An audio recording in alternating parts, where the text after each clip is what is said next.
So So Oksana, so yes, let's jump back into the conversation that we were just in before hitting record, and I was smart enough to do that. So tell us, you went back last summer, and then Vlad was also talking about people going back and just not finding their teams, not finding their people. So what are you hearing? What are you seeing from people? well, they definitely, well, somebody in the east not finding their house. Somebody is not finding half of the city or town, like Bucha, Irpin. A lot of people moved and they don't want to go back there because there are so many bad memories. But otherwise, everything was reconstructed. Kiev and around and surroundings, everything was reconstructed. The road to my mother's house, like I'm on the one side of Kiev, she's on another one, was completely bombed. Zhytomyrska. It That's was where my completely bombed. Like every, and when I came back, I barely found two places. Which one was burned, still not reconstructed, and the other one, it's a maternity ward where the wall was, I don't know, with shoot it with a tank or something, a huge hole in, and they didn't reconstruct it. The rest, all gas stations, buildings, like grocery stores, they're all up. Like just like if nobody told me there was war, if I didn't see those videos of my neighbors and everything, I would not believe. I would not even notice. Like I didn't download alert application where it says like alert on, like you have to leave, you have to hide. I didn't because we live on outside. We live in the house. We go to the lake, which is right next to, and like if the alarm comes on, I'm not gonna go back with two kids hiding. We just pray. um, but there are people who are coming back, and so everything is different. Mainly, for those who live in so not in the east where everything is destroyed, but let's say in Kiev or Lviv or something, works. A lot of people have lost their businesses due to economy changes. Other businesses came into the market which are really in high need. Some military needs, something else. Others are just not in the market at all anymore. That is which is something is different. But I was on maternity leave when I was leaving. I am on maternity leave when I came back, so I kind of didn't feel it much. My husband was lucky to get some online job here in Europe, so we didn't feel it much. But everything changed. Prices went super high up. As I'm telling you, we were lucky. 2 months there were not huge attacks, as just several that went directly into the Kiev. But then when the moment we landed back, the night we landed back, it was 29th of August. My neighbor calls me, and she was there from the very beginning of the war, so she gone through everything, so she's not like newcomer or something. She says, Oksana, they were building, like, you were so lucky to leave yesterday. They were bombing us badly tonight, like badly. You can't imagine. Like she has her basement. She needs to get out of the house and kind of make a turn around the house to get in. Like it's right here. It's like full stair. But she says, I was afraid to leave the house because I thought that I'm not gonna be on time to open it with the key. So we just didn't leave the house, which is still dangerous. And I said, really, like I couldn't believe it because for 2 months I lived there like just like before the war. And she said yes, and that was actually the moment when I made a decision. Okay, I'm not going back there, even in 1 year, because from that September until next, so I still had 1 year. But I said, okay, I need to look for something here, and make my mind. Where do we stay? Where do we go? What we do? Yeah, And how we continue helping, because military is winding up. All the stories and everybody, they say you guys forgetting it, but we are dying here, and there are basic needs that are still not met. And fundraising are low. Big bloggers, they don't want to take any posts or any information to publish for fundraising, because they say the moment you're asking for donation, your I don't know how coverage is, or whatever, what is it called in English? They're going low, and they get less and less people watching it. Like they don't. So the whole world is tired. Even in Ukraine, people are tired, but still donating. And I don't know just how to revive all that. We need to revive. We need to find new causes. Hey guys, donate, please. I'm so busy, but I made one video that I will personally plant a tree for each dollar donation that you make, for cars. One of my friends they still need a car of cars, and we are making this little video right now. I want to post it. Just everybody needs to come up with something new, how to engage people to fundraise and fundraise and fundraise. But we got good budgets. Europe is helping a lot right now, next year or for next few years. And US also, they whatever they confirmed is not bad. I hope that it really goes into their military. I hope it really goes and helps guys, because we don't have many guys left. And what they're saying that they need a lot of aerial help, the drones, and do very specific attacks, so not to lose people. Okay. And what's going on with Mama Plant a Tree? Are you working on that right now? Yes, I'm working it so hard. Yes. So what's happening? It's really hard because like we have to emerge into Western markets, and it's just very expensive in terms of marketing. But I'm doing my best. Like this month, like 3 months ago, I already got my baby off the milk, and I'm able to travel more right now. So I'm participating in all conferences possible to push us through. Like this February is very busy.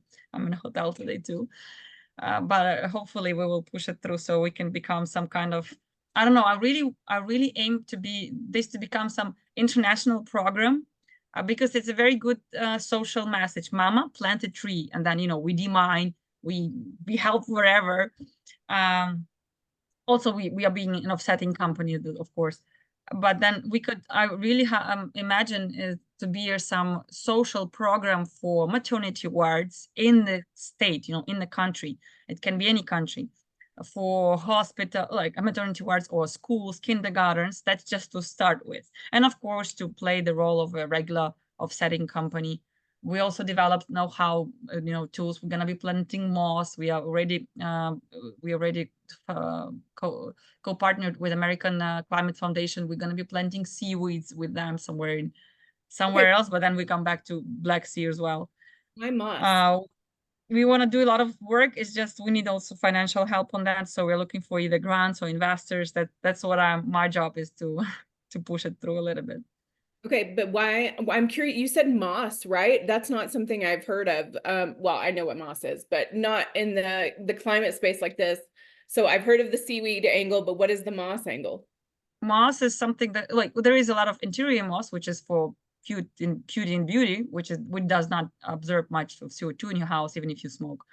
But exterior moss would absorb 1 square meter of exterior moss would absorb like 300 trees do.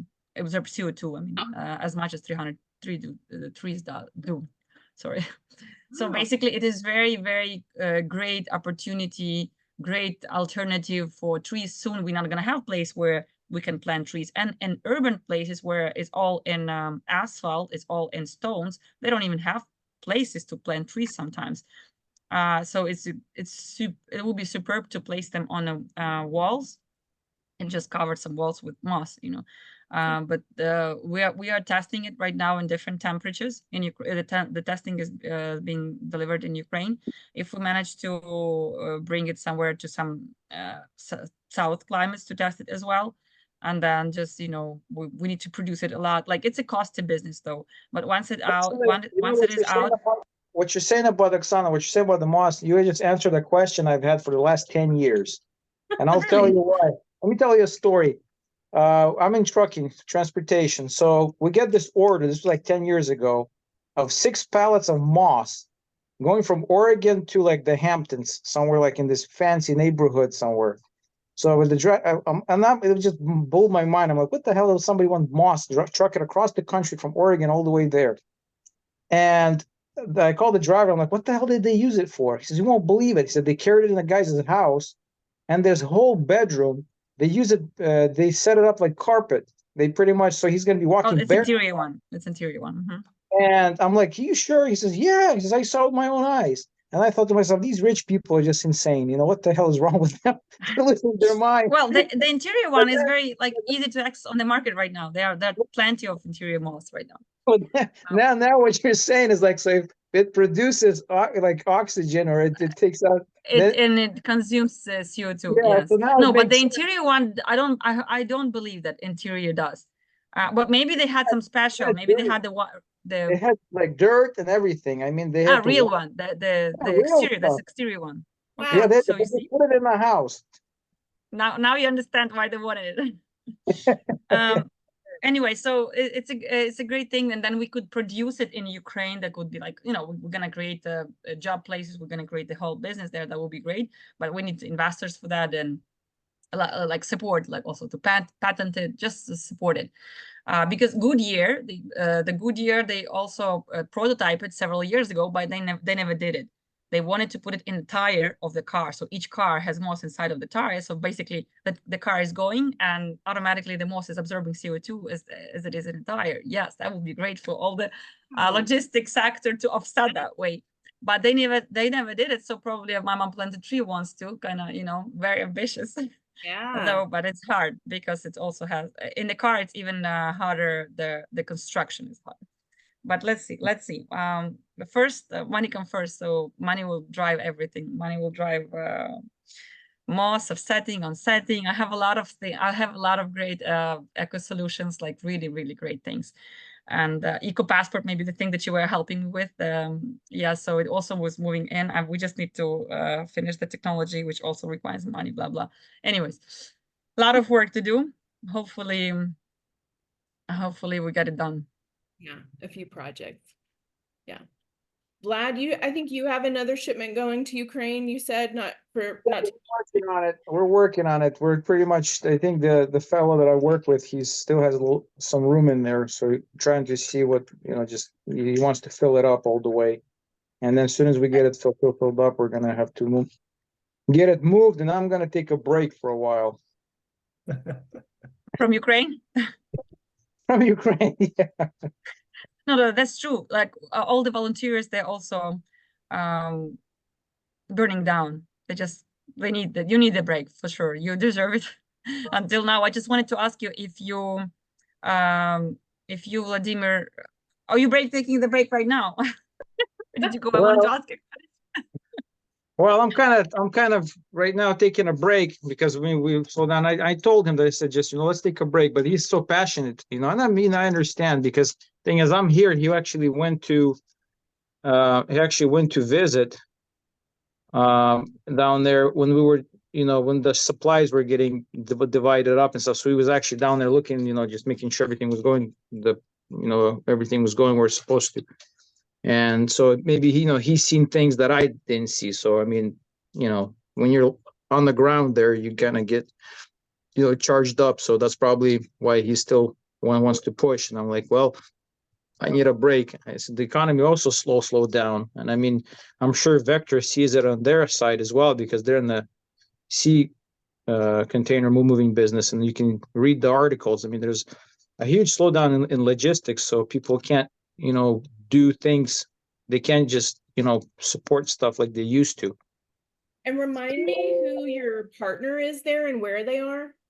They're in Vinica. There's a couple of churches that they partnered up with, and he knows them. I wanted to ask, like, where did you are you getting some donations, or is it something that Ukraine is ordering and you're delivering, or you are really getting some donations in US? No, we're just getting some donations from the different organizations and the different you know, companies and individuals, like, you know, different products and stuff. And but how is it in US? Like, I wanted to hear it. How is it in US? Like, how people are they still willing to donate? Is it harder to fundraise right now? Or like, how is it?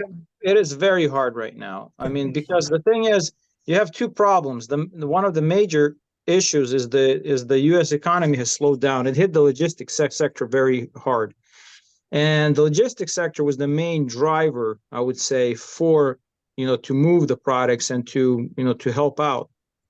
And that includes, you know, everybody, like, you know, the big organizations, like, you know, the sea ships and stuff like that, you know. So they were, you know, everybody, they had more money because when rates were high, you know, they had more money to, you know, to donate. Now, I mean, the container rates are very cheap. I mean, coming down from like China and everywhere. So, you know, they're hurting too. So people who used to help, you know, they're hurting now too. And that's the thing is, a lot of Ukrainians, they don't understand that, you know, they feel the pain, they feel this, they feel that, but they don't see the other companies and other organizations, they're having issues as well. So they're trying to do as much as they can and also stay, afloat, because they don't know how 24 will end. And we got the elections coming. So there's just a lot of things that are happening, starting from maritime to trucking to logistics. I mean, look at UPS. They're laying off like what, 9,000 or 12,000 people in their 3PL division, and that's just a lot of companies that shut down and are shutting down. So there's a lot of attacks coming, economic attacks coming on these companies that were very generous before, and they're having their issues. And then the Ukrainians are expecting the same kind of reaction as it happened before, when the war just happened, and when everybody was flush with cash. Well, that boat has sunk and it's gone. I mean, so I'm just being they don't realistic. expect it, because it's the same situation even in Ukraine, in Europe. They feel it, they understand that their needs are the same though. Yeah, the needs are the same. And like I said, I'm, correct. I would say, understand me correctly. I'm all about helping stuff, but when we talk to some people, in Ukraine, oh, they have a like Christmas list. I need this, this, this, this, this. I'm like, oh, we can't get you all this.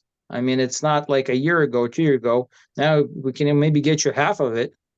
I mean, or maybe but we can't get you everything. Like you are processing actual orders, like we need this, we need that. Yeah, I'm serious. No, I mean, we had that, we need this, we need a van, we need this, and just like all these different. That's the thing that what I'm bringing right now to you, that maybe like little brainstorm, since we're already here, just for all of us, because everybody, there is no family that does not fundraise in Ukraine, or at least I don't know one, either friend or father or somebody, brother, somebody, thanks God alive yet, so they are happy to fundraise it. I tell you what we ran into. I'll tell you what we ran into. We actually, when my guy on the ground was there, Ukrainians are hoarders too. And I mean, I'm just telling you how it is. Like, they save it for the rainy day. Well, don't worry about the rainy day. There's a need there. Move it. Move it to where it's needed. To the front. To the front. You know about those things. We might get attacked here tomorrow, so we're going to keep some of it here. So I think a lot of the, there's a good chunk, because I'm telling you what the reality is. I mean, we've been there. We went into. But what is that? Is it humanitarian help, right? Humanitarian aid, like for example, okay, they they've got certain amount of aid that came in, and it's supposed to go to the front, so they'll hold back 20% of it, for example, just for the rainy day. And we asked them, why did you hold it back? Well, what if the rocket would land here? Then we wouldn't have it here. And then so they have logic. You have some logic in it, but we're like, hey, when this happens, you'll get it from somewhere else. They can deliver, yeah. Yeah, you can get delivered. You don't have to hoard it and stuff. And it's not like it's part of this mentality, like the old Ukrainian grandmas, I'll just stuff it under. No, it's not about the grandmas. It's just every municipality has to be equipped with everything just if the rocket comes. So they just want to ensure that they have everything, so they don't have to run and look for something. If you are the mayor of the Vinnytsia, you will do the same, because you're responsible for the huge crowd, and if they say, hey, this has happened and you don't have anything, they're gonna blame you. They might even prosecute you if you don't have enough, if you don't care, don't take care, blah blah. So we don't know that. 20% not bad, let's leave it. If they would hold back drones or cars, that's bad. Yeah, no, it's just so you kind of you have a meeting, you talk it over, and then you clear that mindset, and then you move on. But what I was about to bring up is that what kind of, like, you, Chris, as well, is living in US. I don't know where Yaroslav is living right now, but what do you, as a regular American citizen, and you, Vladimir, as an American citizen who understands Ukrainian, is being Ukrainian there, what do you think that could wake you up and kind of revive you and make you donate? Like, what thing has to be? For example, we are planting tree and we're making like fun and cute campaigns that are not about grieving, but rather like about fun and happy I moment that, you know, I think for me personally, what would really make a difference, and I'm going to say something, and it's not going to be combing somebody the right way, but I'm going to tell you something. When I see the politicians, their children go to the front lines, but when you see their yeah, kids, but that everybody would like yeah, but Ukraine when is you, like they all wanted, we all yeah, wanted in Ukraine. yeah, when you see their kids going to the front lines, then you're you know you're going to say, listen, now it's a Let's pull united. it up. Let's pull Yeah, up together. exactly. But when you Again, see, a politician's son staying at home in a nice, comfy apartment, and the guy from the village gets drafted and goes to the front lines, is his blood, less worthy than the guy from the village? I but mean, we are working on that. There are a lot of petitions, a lot of that we are signing daily. Like this petition, exists as well that ask the politicians to go and change their. yeah, and This one. like I said, I don't want to sound like I'm anti-Ukraine. I love the country. I was born there. We've sent over a lot of donations, but I cannot be blind and No, you're and not the not, only one. We all yeah, say and that. We not write see, petitions for that. We yeah. ask that politicians go there. And that's now even military asks that because they say we cannot motivate regular people to go there hiding because Yeah, they well, say, doesn't the government go, or which is also has its rights. They're not supposed to. This They have a is different a very job. good discussion, and I actually spent some time yesterday brainstorming about it. And I think, Oksana, with what you do with your angle on building the force against the climate change, I think the philosophy and attitude towards the war in Ukraine is very identical, which is a big switch, foundational switch in the people in the US to confirm that the war in Ukraine or that the humanitarian support or whatever the problems that people are facing, especially at the front lines, is solvable. Because what I think people have faced in the last 2 years with numerous reports about millions and billions of dollars being sent to Ukraine, especially in the military aid, there is no clear understanding of what exactly their money does and how it helps, and if their donation can still solve something. Because in their understanding, okay, the war will last for centuries, or maybe just like you said, Vladimir, I'm also not blind, and I have seen people saying to our volunteers at the front line, oh, actually, with your humanitarian support, we live better now than we used to prior to the war. Or, for example, with the excessive amount of the corruption that exists in the front lines too. Lots of people don't want to be blind, but people don't know how their help can solve it. That's true. That's true. And we noticed that too. Like when we bring it as a happy moment, like we already demining. It's a recovery. That's a different angle, as you say. Like people, we just want to make this campaign a little bit more popular, so they can just feel that, oh, it's about to be over. At least in some parts, they're already demining, right? So it's about to be over. Sounds like about to be over. Okay, so you also see the positive factor in this. Like anything else, Christy? Maybe I wanted to ask Yarrow, you have a nonprofit as well, you're fundraising. What are you hearing as far as obstacles to fundraising or just feedback in general?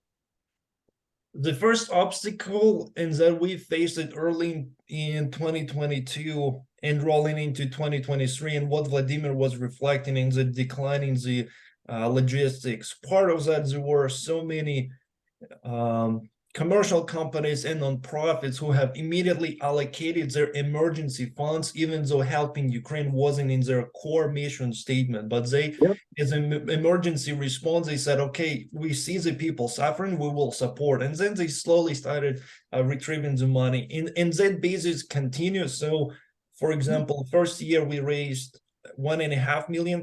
Second year, we raised a little over $500,000. This year, 2024, that decline will continue, sadly. Yeah, I think just from my perspective and what I've seen, and there are articles on this to back me up online, but like the US is very good at giving an immediate crisis. It's text to donate $10, there's a hurricane, there's a flood, there's a war, there's, now all the things. There's fires in Chile right now, there's, natural disasters everywhere. So the US is very good, I feel like, in giving in those circumstances. The ongoing is obviously the problem. The other side of that is there's always something else that comes up, right? Something else that either dominates the news cycle or is an emergency, whether it's Israel, Hamas, Gaza.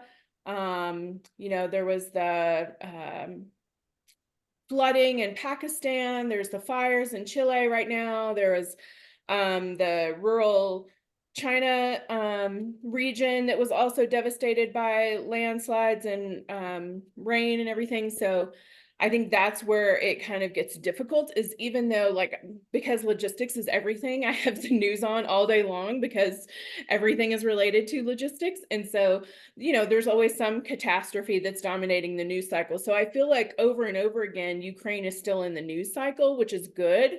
But it's, there's always something that is taking somebody's time. Everybody, whether it's a company, whether it's an individual, you only have one bucket, usually to choose from. And so where are you going to give at that point in time? Where's that money going to come from? And Yarrow, to what you said earlier, was it last May or the May before? I think it was the May before. I was at a conference. They did kind of like, so this was in May, so the war had only been going on a couple of months. And they kind of did like this emergency Ukraine session. It was a packed room. It was for like corporate giving and nonprofits and things. And so they were asking people, what they were doing, how they were doing it. And there were a lot of people in the same position as you, where like Subaru, what was the other big one? There were a couple big ones that were like, our mission has ever only been to give in the United States, but this is such a moral imperative that we need to figure out a response. And so I think you're right that in the immediacy, a lot of people who maybe not have normally given to causes outside of the US diverted some of those funds. But from the at least large corporate perspective, for example, if a corporate donor has a nonprofit partner, sometimes those are years in the making, 2 or 3 years before they're getting their campaigns up and rolling. They're trying to figure out what to do. So it was kind of like, put the brakes on. How do we address this situation? We know something needs to be done, but then, yeah, we've been working for 2 or 3 years, or at minimum 18 months to try and get this other nonprofit onboarded and this cause and giving and campaign going. So then the money diverts back after a certain amount of time, because everybody only has so much to choose from, especially if it's a large corporation that has been, had something in the works for a long time. So I think we're seeing a lot of that shift back, of course, and that's why you guys are seeing donations go down. I think, as always, from a marketing perspective, it is hard to hear statistics and see the people behind them. It's devastating to hear statistics, especially when it's millions of people displaced or killed in the war, or things like that. But I still feel like from a fundraising and an attention grabbing standpoint, it's always individual stories that help people make it make the cause more relatable and get their attention, and be able to see how one person's life has been shifted so dramatically, and finding the connection between, this person may live in a completely different scenario, a completely different location, a completely different circumstance. I don't have any personal knowledge of what it would be like to wake up and hear bombs every day, but trying to find those commonalities and show how life is disrupted and how to relate that to your own circumstance, and find those common connection points to be able to make those stories more real to the person. And I think the other thing which sometimes nonprofits in general struggle with is, well, 2 things. One, being able to make the donor the hero. It's like, our organization is doing this, we're doing this, we've accomplished so much.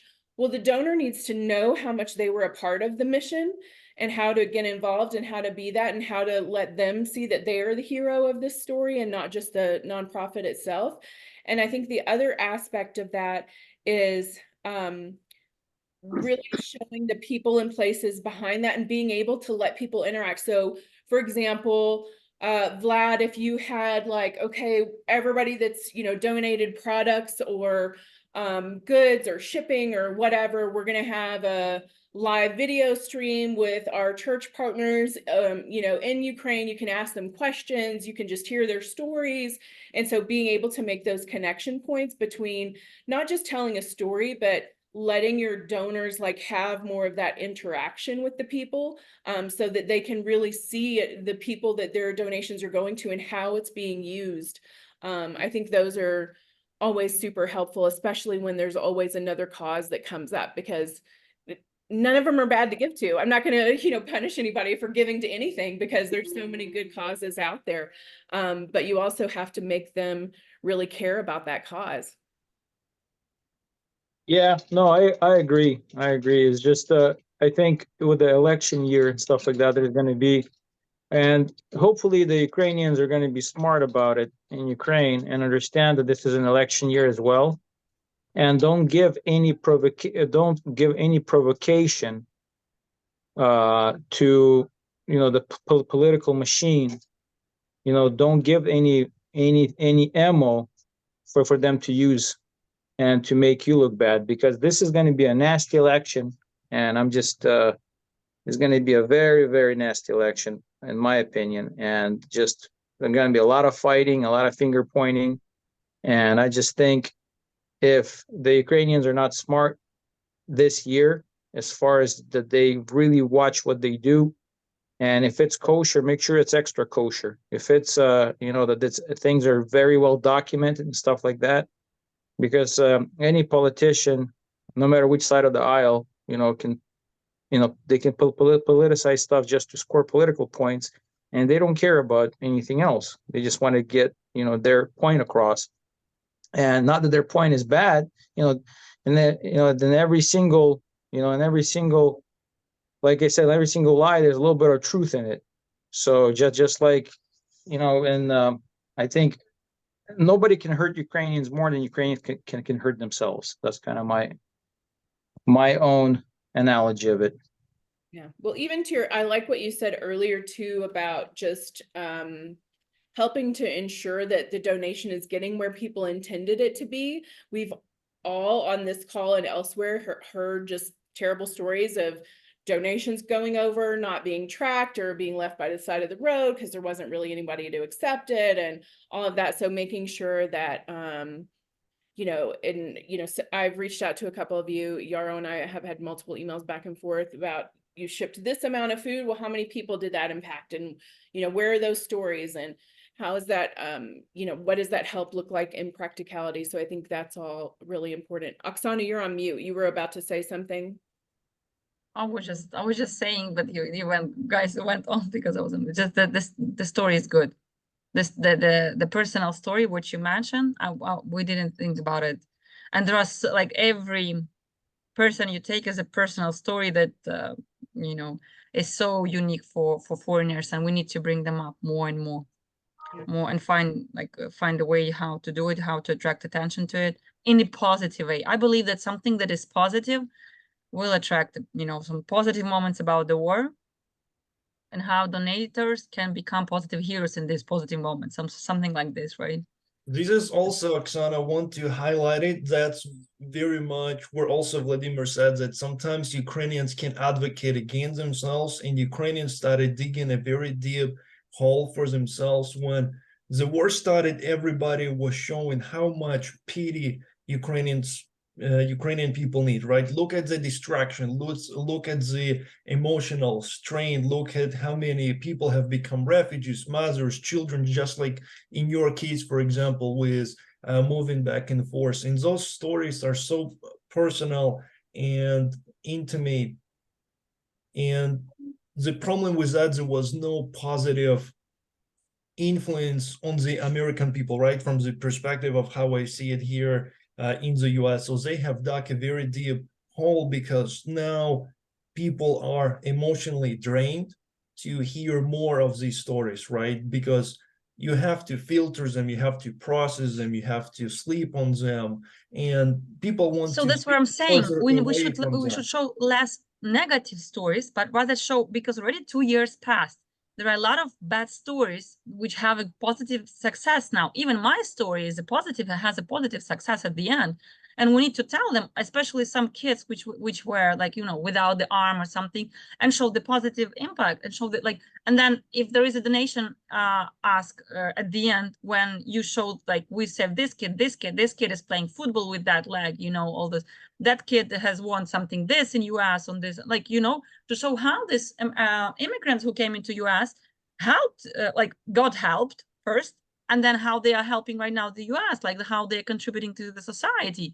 That's what's something that, because I hear a lot of like during this election that Biden allows immigrants to stay or get like some permanent statuses, and that will influences his like votes, blah blah. So like a lot of people are against this immigrants, but that would be great to show what immigrants are doing good right now while they're waiting for the end of the war, you know. So this is kind of a good thing. So you see, we brainstormed a little bit, everybody said something, and we find some positive things which we could work on, some creative campaigns.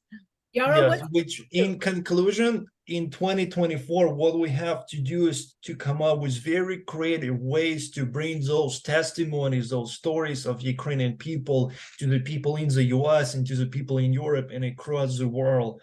Because whatever stories worked in the beginning of 2022 and stopped working in 2023, they will no longer work. So what we're doing for that, for example, across East Coast, we're hosting a series of different exhibitions and auctions with art that we shipped from Ukraine. So we have calling all Ukrainian exhibition in art, where more than 100 artists participated, and we shipped that art. So that's the art made in Ukrainian by Ukrainians in the times of war, and not to show, look at the footprint of war, because of course there is a footprint of war in art, whatever form of art it can be. Music, painting, dancing, and so on. And with that, we're trying to show more of the witnesses' stories about their life, about what they experience, but also in a very vibrant, in a very unusual way that the art is illustrated. My idea before the war started that all the art will be white, black, and gray, because whatever people, I interpret the art, whatever people experience at that moment, they portray it in the painting, but that wasn't the case. People are still able to provide very colorful, very beautiful art pieces. And what I see when people purchase them, I really encourage them to read between the lines and get to know the artist's biography, the painting description. And what I see, we of course still cannot fundraise enough money to match what we were able to fundraise in 2022 based on those horror stories of Ukrainian people. But that's one of the creative ways that we're trying to bridge that gap. It's very slow, it's not as effective, but that's it's just a lot of one of the like only solutions that we see. It's just like Christy says, a lot of catastrophes, and you don't know which to choose from to donate to. So if there will be, instead of a catastrophe behind something positive, behind the art, behind the forest, behind some cool, you know-how, progressive solution, that should bring something, and a story, and a cool, positive ending story. You know, everybody wants the, Hollywood movie and the Hollywood ending movie. Yeah. Sorry, Christy, I interrupted you for a second. You were asking? No, I was going to ask, well, I have two questions now. One, has this started? And if so, how is it being received? And then two, I was just going to ask you in general, and maybe this is the answer. What have you done? Obviously, it makes sense too, the donations dropped off from 22 because it was fresh. It was all consuming. It was everywhere. It was just, lots of information all at once. But what have since then, maybe last year and then coming up, what have been either in individual conversations or some of these wider initiatives, what have been some successful tools for you? Successful tools for us were to fundraise, not in the form of cash, but mostly in in-kind donations. I think people feel a much more tangible experience. For example, that last year we shipped 2 40-foot high cube containers with winter clothing and diapers. So people felt a much more tangible and direct experience of them helping, how exactly their winter coat in winter time can help another lady or another little boy in Ukraine, and giving them something that they can feel, something that they can touch, is much more result based. And we have had a lot of people who are ready to donate a lot more in terms of, let's say, clothing, diapers, any other material other than just bringing money again. Makes sense. So we were trying to expand across our region, not just where I'm based in East Tennessee, but more across East Coast, which is extremely difficult for us to expand to brand new markets. It's so hard to get people in the room, to get new volunteers, to help somebody else from those regions to build that bridge for us, to mediate those relationships with new donors, new volunteers. But that, what I see, will have to be a switch for many nonprofits engaging people. Yeah, I agree. Yeah, and I know, because I didn't realize you had expanded your art project. I remember you doing the first one, but I didn't realize you had expanded that. How has that been received? Very difficult, first of all, very difficult to get people in the room, but once they leave our event, they are all amazed about the level of organization and the level and the talent of the artworks that we were able to bring to Ukraine. And part of that, of course, there is a visual component, very important, but what is to read between the lines and to understand why these paintings were created, right? And the why is to actually share those stories of Ukrainian people, especially from the front line, to people here. And of course, for people to find their social pages on Instagram, on Facebook, get in touch with them, thank them for their work, send them a picture how they have put their painting on a wall, to build that relationship with somebody else who is on the ground other than me, always mediating that conversation. And since I'm in US, I can always do it as a third person, not first person. Yeah. But very difficult to get people in the room. We really struggle, especially going to further cities, for example, state capitals, extremely difficult. So this year we have 2 art auctions in Pennsylvania. So we will see how well we can engage some of our strong advocates to bring people in the room. But once those people leave the room, they become the people who actually want to come back for more of our events. Yeah, that makes sense. It's a very cool idea. And Vlad, what about you? From the company perspective, you have a lot of folks donating products as well. What have been some challenges, and what have people been saying? Are they just out of things to donate? Do they need a more Well, reason to I donate? would say a lot of them we already scooped everything out and send it out from where we are. And there's really, I mean, Yeah, we've in hospitals and everything. Yeah. we've hit every single place down here. I think we got the last container, and I don't think there's anything in this neighborhood to ship. So, I mean, we send out. I mean, this is like what are going to be our like total of 11 containers. I think that we have number 12 that we're getting ready. And I mean, that's a lot of stuff. Yeah. And so we just pretty much, we're going to be out. We're going to take a break. My thing is, I want to get involved later on, maybe with some of the orphanages, because this whole thing is going to leave a lot of orphans around. So my wife, actually, she wants to get involved in that later. So that's what we're kind of. Can you please connect me with your wife whenever she's ready when she's on it? Maybe I will be a little bit more free as well. Kid is growing, so I will be happy to help as well. And I know people on site, and I wanna involve in that too. And there is a lot of goals in that area for me as well. Yeah, no, it's just keep me in mind. Just keep me in mind, please. I'm in chat and WhatsApp. Because I mean, for us, I mean, it's just me and my wife. We don't have any of our own kids, so she says something that she kind of was, had in her heart to do for a while. So that's what. I always had a dream to adopt one. Like we always want our own kids, which is great. And, you know, I am capable to have even more, but there are so many kids that are alone in the world that there are no there are no foreign kids, like we say, there are no odd kids, you know. So I would be happy to Yeah, they you know, have once my I nephew. settle, I'm gonna be happy even adopt one as well. I think my nephew, he adopted 2 kids, but I mean, I think they're waiting for the paperwork is all signed. I think I the missed, you said grandpa, who? my Nephew. nephew, You're my in nephew. Ukraine or in US? He actually, I think, no, it was in Ukraine, and the kids were in Poland, I believe, and they found the grandfather. He was the only one that was left, and that guy is like 90 years old, and he can't care for them. So he signed the paperwork to release the kids from his custody.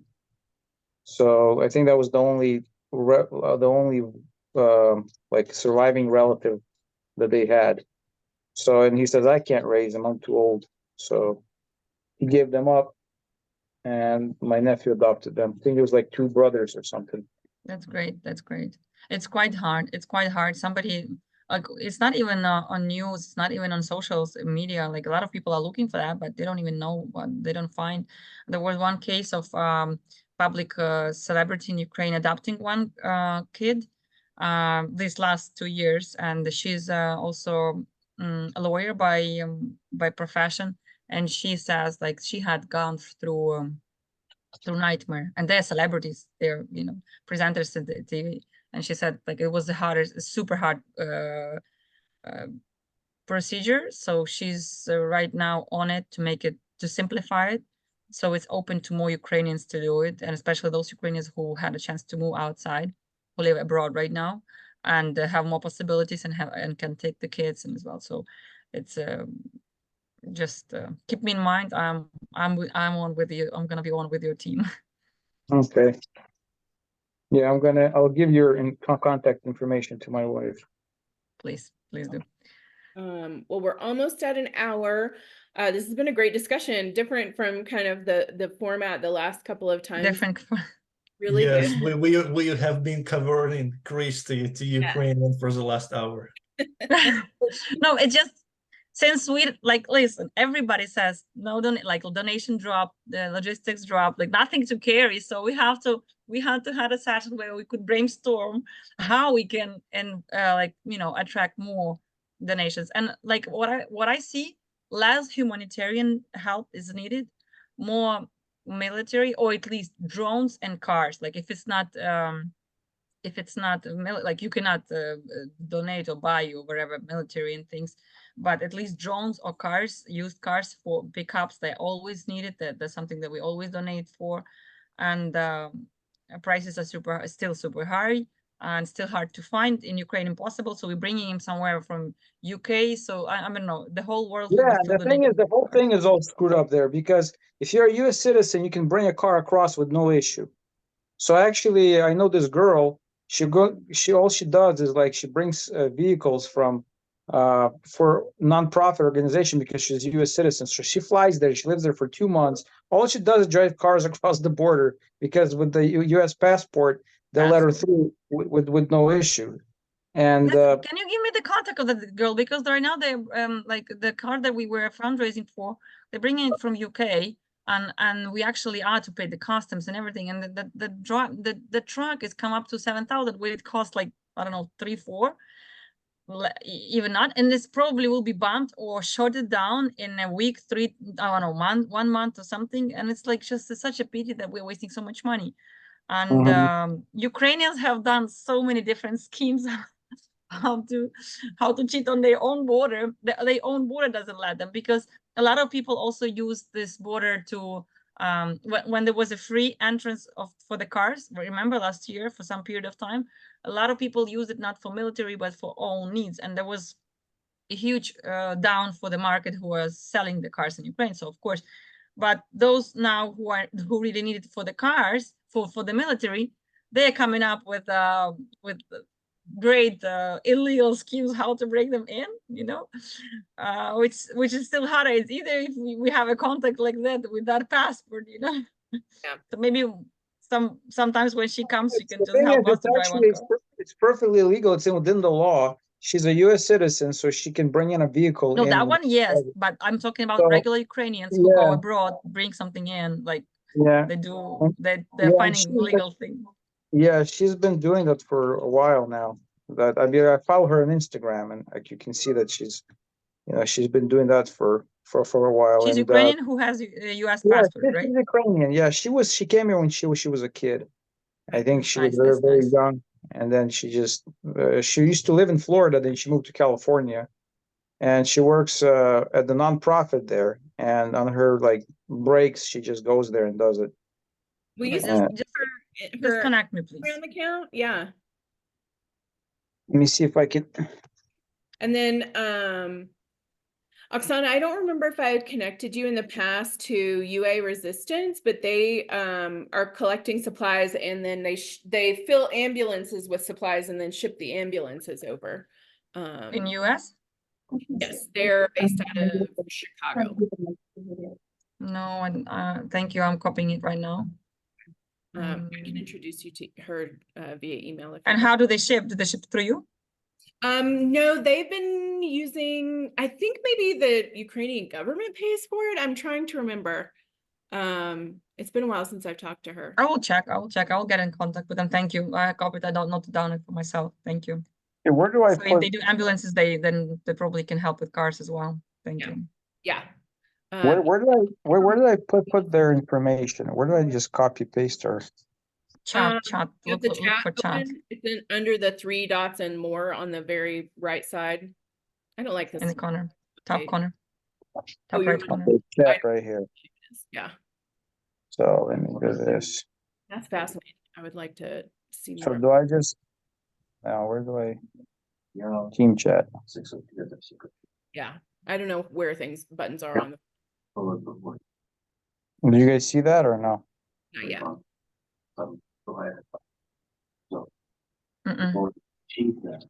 Then who do I? You can send it to me and I'll put it in the email.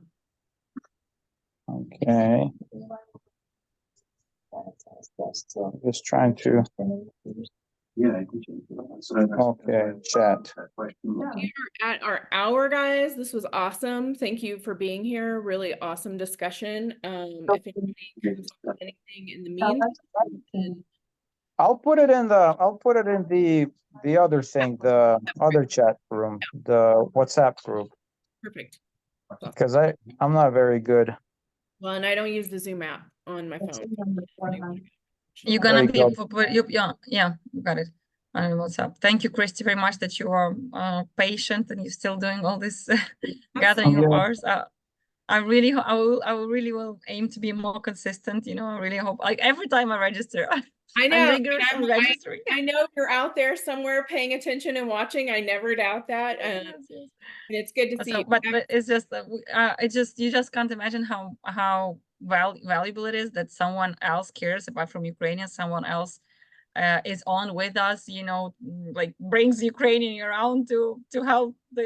I don't know, organizes Ukrainian to help Ukrainians. I appreciate you and Enrique and yeah, I appreciate so much this initiative. a lot of good that have It's like a platform where we can get together. Some people who would never meet each other. That's true. Absolutely. All right, everybody. Well, we will talk to you next time. Thanks so much for being here, and look for more by email and the WhatsApp group. And thanks for all you're doing. Have a great day. Thank you. Thank you, Appreciate it. Christy. Bye-bye. Thank you, Bye. everybody.